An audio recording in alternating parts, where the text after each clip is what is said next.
আসসালামু আলাইকুম ওয়া রাহমাতুল্লাহি ওয়া বারাকাতুহু। সুপ্রিয় অষ্টম শ্রেণীর শিক্ষার্থীবৃন্দ, তোমরা কেমন আছো? আশা করি ভালো আছো। আল্লাহর রহমতে আমিও ভালো আছি। সীতাকুণ্ড অনলাইন মাদ্রাসায় তোমাদের স্বাগত। আমি মোহাম্মদ জয়নাল আবেদিন ভূঁইয়া, সহকারী শিক্ষক, বগাছতর ফাজিল মাদ্রাসা।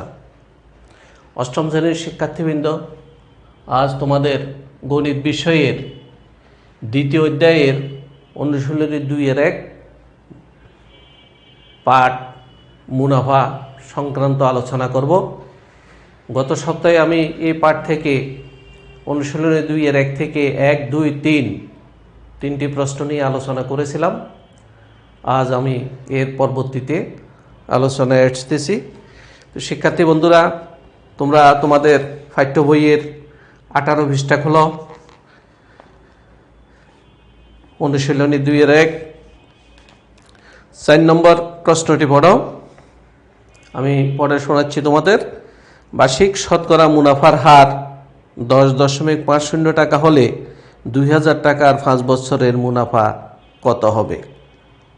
তাহলে শিক্ষার্থী বন্ধুরা, তোমরা এখানে দেখো 2000 টাকার 5 বছরের মুনাফা। তাহলে 2000 টাকাটা কি?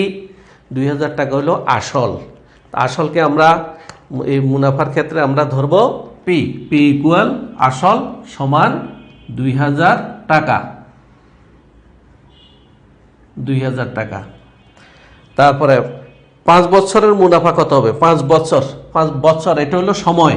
তাহলে এন ইকুয়াল সময় ইকুয়াল 5 বছর।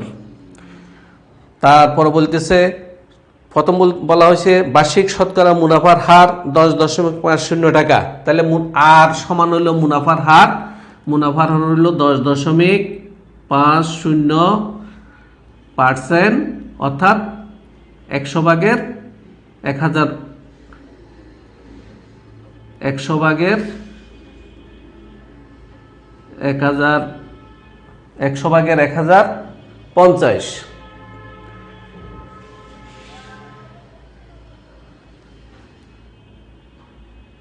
10.50, 100 ভাগের 10.50 টাকা। এখানে বলা হয়েছে মুনাফা কত হবে। তাহলে মুনাফা জানা নাই আমাদের, আমরা মুনাফা বের করব। তাহলে আমাদের জানতে হবে, জানা আছে মুনাফা I equal P R N. তাহলে পি সমান কত? আসল 2000 টাকা। আর সমান হইল 100 ভাগের 10.50। এন হইল 5 বছর। তাহলে আমরা এই দুটা শূন্য যদি কেটে দিই, 5, 20, 100, 100 দিয়ে যদি 10.50কে আমরা গুণ করি, 2 দশমিক ডাইনে যাবে, অর্থাৎ 1050 টাকা। তাহলে 4 নম্বর প্রশ্নের সমাধান আমরা এখানে পেয়ে গেলাম। বলা হয়েছিল মুনাফা কত হবে। অতএব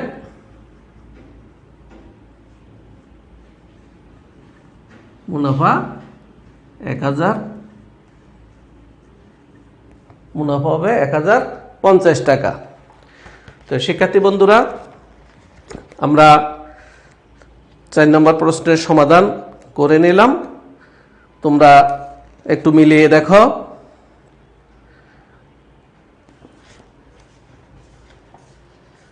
এরপরে আসো 5 নম্বর প্রশ্নের দিকে তাকাও। আমরা 5 নম্বর প্রশ্নের দিকে তাকাইতে গিয়ে তোমাদেরকে একটু বলে রাখি, সেটা হলো 5 এবং 12 দুটো একই প্রশ্ন। 12 নম্বরটা বাড়ির কাজ দেব। 5 নম্বর প্রশ্নটি দেখো, বার্ষিক মুনাফা শতকরা 10 টাকা থেকে কমে 8 টাকা হলে 3000 টাকা 3 বছরের মুনাফা কত কম হবে? একই নিয়ম হলো 12 নম্বর, বার্ষিক মুনাফা 8% থেকে বেড়ে 10% হওয়ায় 30 মার আয় 60 বছরে 128 টাকা বেড়ে গেল, তার মূলধন কত ছিল? এখানে বেড়ে গেছে আর 5 নম্বরে কমে গেছে। তাহলে আমরা 5 নম্বর প্রশ্নটি দেখি। শতকরা 10 টাকা থেকে কমে 8 টাকা হলে, তাহলে মুনাফার হার কমে 10 বিয়োগ 8 সমান 2 টাকা। তাহলে এটা হলো মুনাফার হার। পটটা মুছে নিই।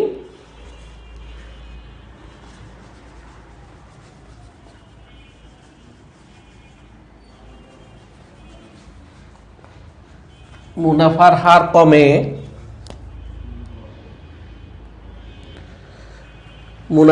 কমে 10 বিয়োগ 8, এখানে এই 8 সমান মুনাফার হার 10 বিয়োগ 8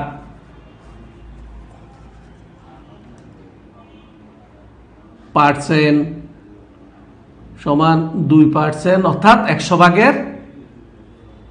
ভাগের 2। তাহলে এখানে আসল কত? আসল হলো 3000 টাকা। 3000 সময় হলো 3 বছর। 3000 টাকা 3 বছরের মুনাফা কত কম হবে? তাহলে আসল হলো 3000 টাকা। আসল 3000 টাকা, সময় হলো 3 বছর। তাহলে এখানে কি চাওয়া হয়েছে? কি বের করতে বলা হয়েছে? মুনাফা কত কম হবে এটা বের করতে বলা হয়েছে। তাহলে এখানেও মুনাফা, একই কাজ। এবার আসো আমরা সূত্রটা লিখি, আগেরটার মতোই জানা আছে I equal fee R N. আমরা I equal fee R N এটাই লিখে দিতে পারি, মুনাফা লেখার প্রয়োজন নেই। তাহলে পি সমান হলো 3000, আর সমান হলো 100 ভাগের 2, এন সমান হলো 3 বছর। এই 2 শূন্য চলে গেলে 3 তিরিকা 9, 9 দুগুণা 18, শূন্য আছে একটা, 180 টাকা। তাহলে এটার উত্তর পেয়ে গেলাম আমরা 180 টাকা। অতএব মুনাফা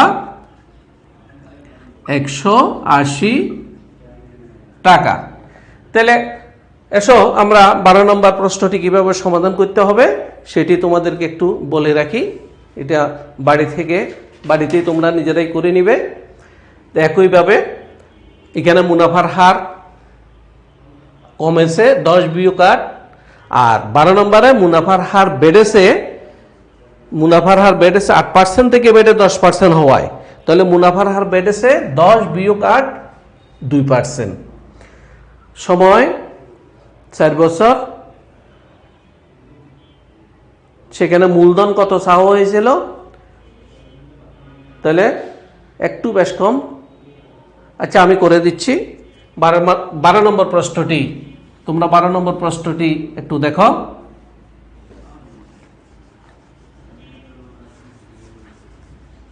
এটি 5 নম্বরের সাথে মিল আছে, এই জন্য 12 নম্বর প্রশ্নটি পড়ো। বার্ষিক মুনাফা 8% থেকে বেড়ে 10% হওয়ায় 30 মার 4 বছরে 128 টাকা বেড়ে গেল, তার মূলধন কত ছিল? এখানে পির মানটা বের করতে বলা হয়েছে, ব্যবধান হলো এটাই। তাহলে আমরা এখানে কি পাচ্ছি? তাহলে মূলধন, আসল, আমরা আগেরগুলো আসল লিখেছিলাম, এখানে যেহেতু মূলধন লেখা আছে আমরা মূলধন লিখবো। একই কথা, মূলধন এবং আসল। তাহলে আমরা মূলধন এখানে পেলাম না, খালি থাকবে মূলধন। এরপর আমরা দেখতে পাচ্ছি কি মুনাফার হার বেড়েছে। তাহলে বেড়েছে কত? এখানে বেড়েছে কথাটা লিখবো আমরা, বেড়েছে 10 বিয়োগ 8, তাও 2%, 100 ভাগের 2। সময় সময় হলো 4 বছর, সময় 4 বছর। তারপরে মুনাফা 128 টাকা, এখানে মুনাফা দেওয়া আছে আই ইকুয়াল 128 টাকা। তাহলে আসো আমরা আগের সূত্র প্রয়োগ করে I equal P R N, I equal যদি পি আর এন হয় তাহলে পি ইকুয়াল কি হবে, P equal I by R N. এই জিনিসটি খেয়াল করো, পি আর এন ইকুয়াল যদি আই হয়, আই ইকুয়াল যদি পি আর এন হয়, P R N equal I, তাহলে এই পি ইকুয়াল হয়ে যাবে, এই আর এন চলে যাবে নিচে, উপরে আই। আর আর ইকুয়াল যদি হয়, আর ইকুয়াল হবে I by P N, N equal হবে আই বাই এন ইকুয়াল হবে আই বাই পি আর। অর্থাৎ আমরা I equal P R N থেকে এই কাজগুলো আমরা বের করতে পারবো। তাহলে যেহেতু এখানে আমাদের মূলধন চাওয়া হয়েছে, তাহলে আমরা পি ইকুয়াল জেনে নিলাম আই বাই আর এন। এবার আমরা মানগুলো বসাই দিই। পি আই 128, এরপর আর সমান হইল 100/2 গুণ এন সমান হইল 4 বছর, 4 25 100, তার মানে নিচে হলো 25/2, উপর হলো 128। তাহলে 128কে আমরা যদি 25/2 দিয়ে ভাগ করি, তাহলে গুণ 2/25, 2 128-এর মধ্যে যাবে, 6 × 12 66। তাহলে কোনো সংখ্যাকে 25 দিয়ে গুণ করলে গুণফল হবে তার 4/1 66-র অর্ধেক হলো 32, 32-এর অর্ধেক হলো 16, তার সাথে 2টা শূন্য, তার মানে 1 গুণ করার সহজ পদ্ধতি 1600 টাকা। 66কে আমরা 25 দিয়ে যখন গুণ করব, এই সংখ্যাটার 4/1 নেব। 66-এর অর্ধেক হলো 32, 32-এর অর্ধেক হলো 16, তার সাথে 2টা শূন্য বসাই দেব, তাহলে 66 এবং 25-এর গুণফল আমরা পেয়ে যাব। এখানে আমরা পেলাম 1600 টাকা। তাহলে এই 1600 টাকা হলো মূলধন। এখানে বলা হয়েছে মূলধন কত, অতএব আমরা মূলধন পেয়ে গেলাম 1600 টাকা। তোমরা স্ক্রিনশট দিয়ে এটা তুলে নাও। এরপরে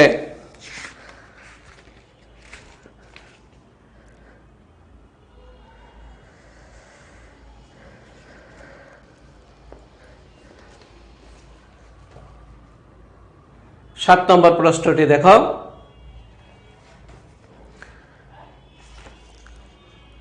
বার্ষিক শতকরা কত মুনাফায় কোনো আসল 8 বছরে মুনাফা আসলে দ্বিগুণ হবে? 8 বছরে মুনাফা আসলে দ্বিগুণ হবে। তাইলে আসল কত সেটাও কিন্তু আমাদের জানা নাই। আমরা ধরে নেব, ধরি আসল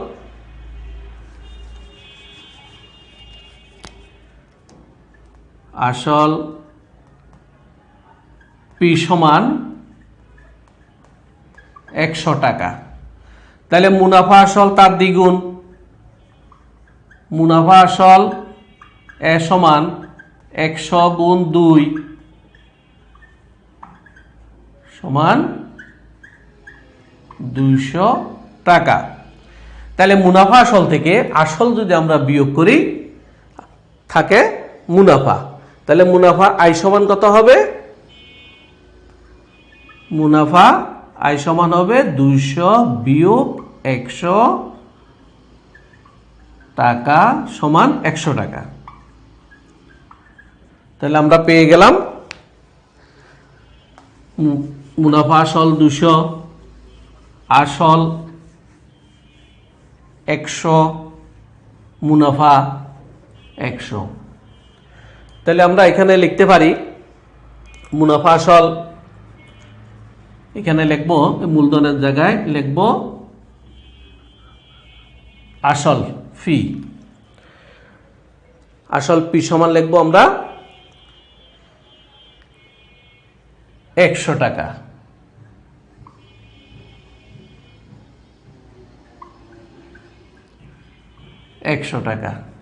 এরপর মুনাফার হার,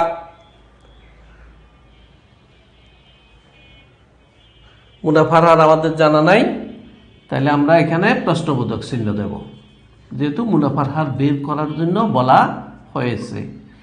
এরপর দেখি সময় কত দেওয়া আছে, সময় দেওয়া আছে 8 বছর, n ইকুয়াল 8 বছর।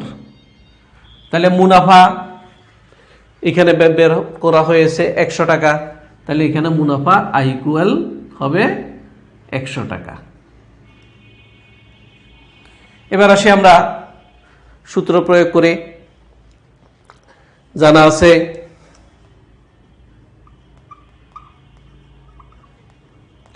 I equal fee R N, তাহলে কি বের করতে বলা হয়েছে আর, তাহলে আর ইকুয়াল কি হবে, একটু আগে যে দেখাই দিয়েছিলাম তোমাদেরকে, আর ইকুয়াল হবে ওই যে, আর বাকি থাকে পি এন, তাহলে পি এন চলে যাবে নিচে আর উপরে হলো আই, তাহলে আই সমান হলো 100,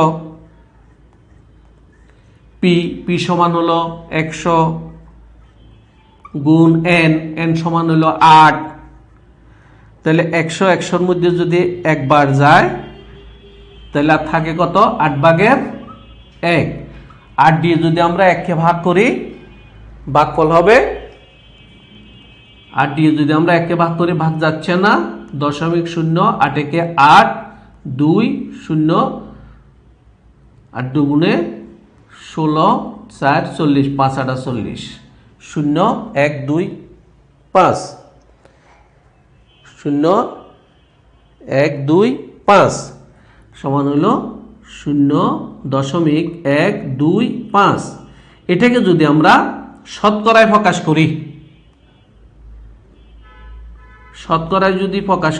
করি, তাহলে 100 দিয়ে যদি এটাকে গুণ করি, দশমিক বিন্দু 2 ঘর ডাইনে সরে যাবে, দশমিক বিন্দু আছে 1 আগে, তাহলে এটা 1 2 ঘর ডাইনে সরে গেলে হয়ে যাবে 12 পর, তাহলে হবে 12.5 টাকা। অতএব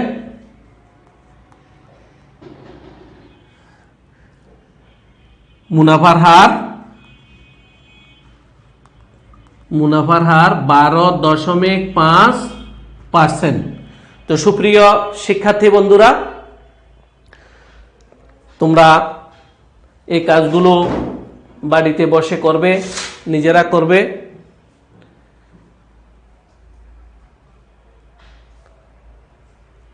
আজ এই পর্যন্ত। তোমরা যে যেখানে আছো সেখানে ভালো থেকো, ঘরে থেকো, এই কামনা করে আজকের মতো এখানে বিদায় নিচ্ছি। আল্লাহ হাফেজ।